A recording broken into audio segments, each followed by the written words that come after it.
కర్ణాటక, తెలంగాణలో ఉత్తుత్తి హామీలు కాంగ్రెస్ పార్టీ ఇచ్చిన దాంట్లో అతిపెద్దదైనటువంటిది మనిషికి ఎంత ఇస్తాం, ప్రతి ఆడపిల్లకి ఎంతమంది ఉంటే అంతమందికి ఇస్తాం. ఒక చోట 1500, ఓ చోట 2500. ప్రతి మనిషికి ఎంతమంది ఆడవాళ్ళు ఉంటే 18 ఏళ్ళు దాటి 60 ఏళ్ల లోపు వాళ్ళందరికీ ఇస్తాం.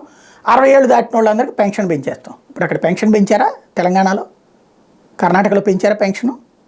లేదు. పోనీ డబ్బులు ఇచ్చారా? లేదు. బేవర్స్గా దొరికినాయి కాబట్టి బస్సుల్లో మాత్రం ఫ్రీగా తిరగని పోండి అని చెప్తున్నారు. అదే అక్కడ జరిగింది.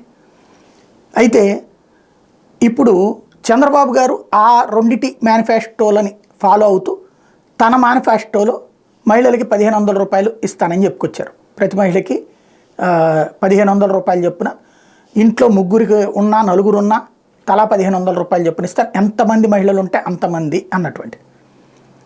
ఇప్పుడు ఆయనకి పోటీ వస్తోంది షర్మిల. ప్రస్తుతం ఆయన ఆశీస్సులతో రాజకీయం చేస్తున్నటువంటి షర్మిల కాంగ్రెస్ పార్టీ తరఫున ఏకంగా 8,500,000 ఇస్తుందట నెలకి. మహిళలకి 8,500,000 అధికారంలోకి వస్తే, రాష్ట్రంలో కాంగ్రెస్ అధికారంలోకి వస్తే రైతులకు 2 లక్షల వరకు రుణమాఫీ, మహిళలకు నెలకు 8,500,000 చొప్పున ఏడాదికి 1,00,000 ఇస్తామని ఆమె చెప్పుకొచ్చారు. ఇదేదో బాగుంది. శుభ్రంగా అసలు కాంగ్రెస్ పార్టీని ఎన్నుకుంటే ప్రత్యేక హోదా వచ్చేస్తుంది.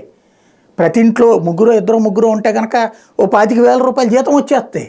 అసలు సాఫ్ట్వేర్ కంపెనీ వాడు కూడా ఇవ్వట్లేదు స్టార్టింగ్ డేస్లో. శుభ్రంగా కాంగ్రెస్ని ఎన్నుకుంటే పోతుంది కదా. చంద్రబాబు గారు ఒకసారి చెక్ చేసుకుంటే బెటర్ ఏమో. ఆయన కూడా 8,500,000 కాబట్టి 10,000 ఇస్తానని చెప్పడం బెటర్ ఏమో.